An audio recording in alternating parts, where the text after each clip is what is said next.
Hi, everyone. Thank you so much for joining me this week. My name is Meryl Stewart. I'm CEO of Marketing and Business Solutions. And today I want to talk to my fundraising colleagues out there. Those of you who are looking for, just that extra step that might be needed in donor engagement, especially from events.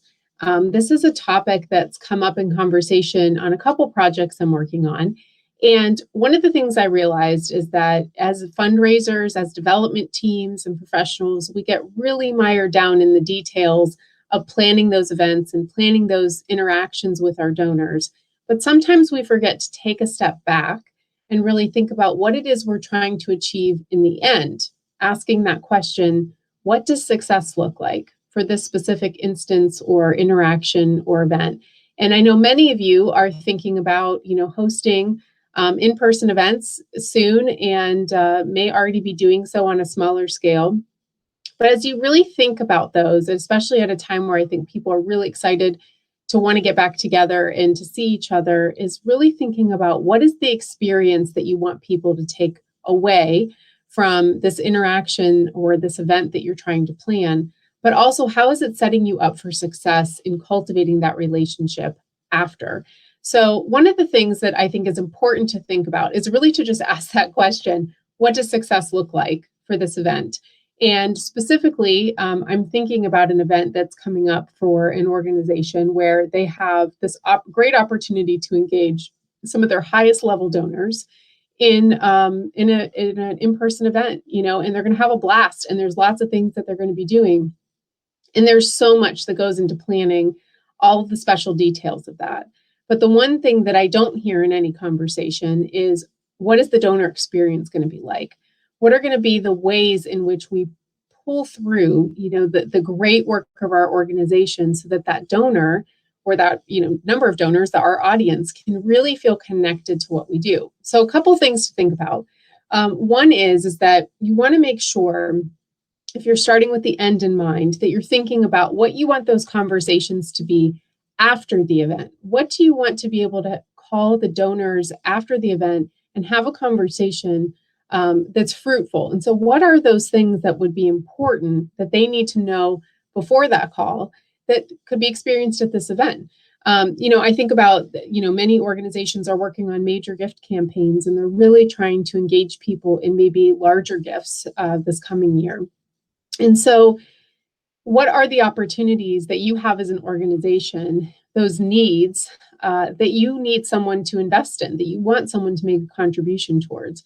So setting up some of that content at this event might not be a bad idea. If they have exposure to a topic or, something exciting you're building or something exciting you're doing or the great impact that you're making, then having that follow-up conversation post-event will be a little bit easier. And it'll also kind of set you up for success. So be thinking about, what do you want them to do after this event? The other thing that's important post-event, kind of working our way backwards, is that people have an opportunity to express what they experienced, what they felt, if they felt connected, and for us as fundraisers to really listen, actively listen to what it is that they're saying. It's really important for us to find those little connections between the experience that they had and what they have felt in what they might be inspired to do and the opportunities that we have ahead for that interaction to continue.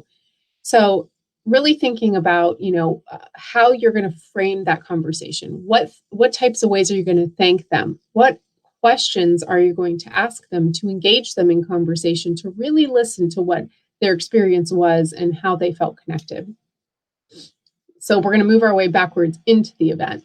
So some of the things that are really important about events, yes, they can be, an expensive way to raise money and interact with people, but they provide this very unique entry point in many cases for people to become familiar with your organization in the first place.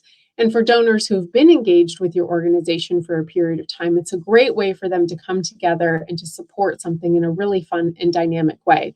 It's also a great excuse for them to invite their friends who may know nothing about you to come learn. And so if you think of it as that entry point, and also an opportunity for people to interact in different ways, depending on their level of investment in your organization, to think about the content that they need to experience at that event is really important, because it needs to kind of run the gamut. You have to be able to have entry level information to get people excited about who you are and what you do. But you also have to be able to address some of maybe the deeper questions that people have as they're participating in the event. So things to think about. It's always great to have something on the centerpiece of your table that talks about your mission, sharing stories about your participants, or if you're an animal organization, about animals that you've saved, or conservation efforts that you're doing. Those things should all tie into impact. Be able to talk about the things that you're proud of as an organization that is really the proof of what you're doing. That's a great thing to add on a small little marketing piece on a tabletop display. Fairly inexpensive, but can be a great conversation point at a table, or in passing. So that's something to think about. The other thing to really consider is who's speaking and what are they saying. I can't tell you how many events I've been to where, everybody kind of babbles and drags on, and you don't really know if you learned something. You're not sure if you were inspired, and that it's an event where you're supposed to donate money, but you don't really know, you don't really feel it. Like there's not this energy or feeling that makes you think like, wow, I can't believe that I didn't know this organization did this, and how can I not contribute to the great work that they're doing? So some things to help you with that. One is picking the right people to speak, and there shouldn't be too many of them. So it needs to be about sharing stories, about sharing the impact of your organization. And so finding people that can very eloquently and confidently and inspirationally share that information is important. It shouldn't be the person just because they're in charge of something, may not, the CEO may not be the right person. The board chair might not be the right person. If they can deliver it in a way that helps people feel connected, they're the right person. If they're not that person, then they can have a different role in the program, but not the parts that you have to exude an inspiration. So you want people that feel passionate, someone that can tell a personal story, someone that can share with the audience the great importance of learning about this organization and what it does. And that person should set up some additional testimonials or some additional stories. And many of you may share those by video. Many of you may share them, in other ways. But if you do have the chance to have a live speaker or someone tell their story in person, that's always the best thing. It's something about connecting the person and that visual, like their live body in person, that's different than you have on video or that you're, reading in a program. So think about that. Think about how you can make it a little interactive and have some live presence from people that have experienced, the benefits of your organization. The other thing that's important is that, when the CEO provides their address of what's happening within the organization, that they don't focus so much on all the things that are important to you internally as an organization, but they're really talking about the things that have impact externally. So all this great work you're doing internally, what does it do for everybody on the outside? What does it do in the community? How does it impact lives? How does it save animals? What impact does that have on people? Connect the dots between the things that you're most proud of at your organization with the things that impact people that they can relate to, that they can feel connected with. Those are my tips. It's not too complicated. It's really focusing on that inspiration and that impact side of things. I know there's lots of other things that people want to say. I know there's people that need to be recognized and sponsors and all of those things, and those are incredibly important. But what I'm talking about is the core part of your program where you're really trying to connect with your audience in a way that's going to set you up as a development professional for those follow-up conversations and meetings that you need to have after the event so that you can continue your cultivation, that you can continue to ask people for larger investments, and that they feel connected to something so much that they want to bring other people along with them on the ride.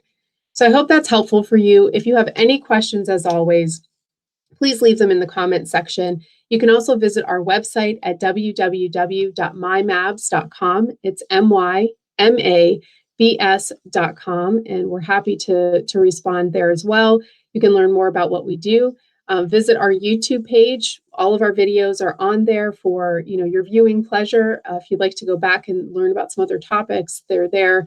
And I really appreciate you joining me this week. So I look forward to seeing you soon. Have a good one.